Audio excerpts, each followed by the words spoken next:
ओम साईं राम। आप सभी साईं भक्तों को मेरा ओम साईं राम। श्री शिरडी साईं बाबा का पावन महाग्रंथ श्री साईं सचित्र का महाप्रायण अध्याय नंबर 9 से पहले अगर आप मेरे चैनल पर नए हैं, पहली बार आए हैं, तो आप मेरे चैनल को सब्सक्राइब कीजिए, लाइक कीजिए, शेयर कीजिए, ताकि आगे भी आप बाबा के महाप्राण से जुड़े रहें। अध्याय नंबर 9। श्री साईं बाबा का शिरडी में पुनरागमन, बाबा को श्री साईं बाबा का संबोधन, बाबा का अन्य संतों से संपर्क। श्री साईं बाबा का शिरडी में पुनरागमन। चांद पाटिल धनाढ्य मुस्लिम थे। वे जिला औरंगाबाद निजाम स्टेट के धूप गांव में रहा करते थे। एक बार जब वे औरंगाबाद जा रहे थे, तब मार्ग में उनकी घोड़ी कहीं गुम हो गई। वे 2 महीने तक घोड़ी को खोजते रहे, लेकिन घोड़ी कहीं नहीं मिली। आखिर वे हताश होकर जीन को पीठ पर लटकाकर औरंगाबाद लौट पड़े। वे लगभग 14 मील तक चल चुके थे। तब उनकी दृष्टि आम के वृक्ष के नीचे बैठे एक फ़कीर पर पड़ी। वह फ़कीर चिलम तैयार कर रहा था।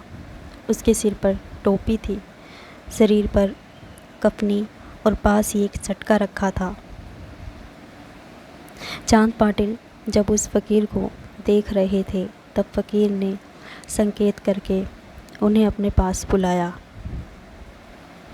चांद पाटिल फ़कीर के पास गए तो जीन को पीठ पर लटके देख फ़कीर ने उनसे पूछा, यह जीन कैसे लटका रखी है?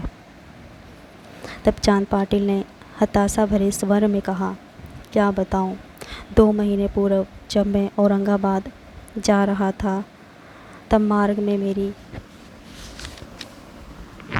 घोड़ी कहीं गुम हो गई।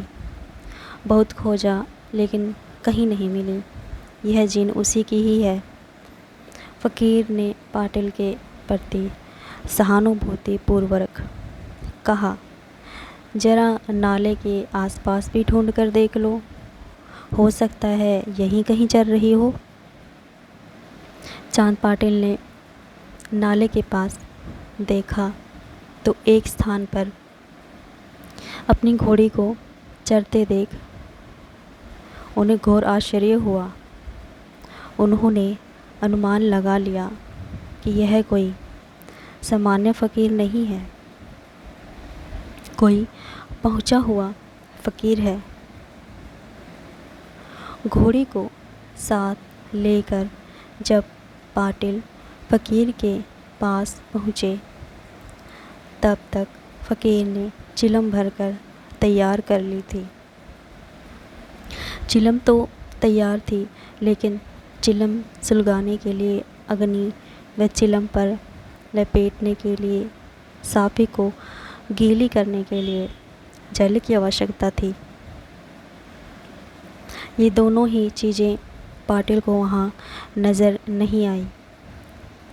तभी पाटिल ने देखा कि फ़कीर ने चिमटा ज़मीन में घुसेड़ा और ऊपर खींचा तो चिमटे में अंगारा था जो धधक रहा था।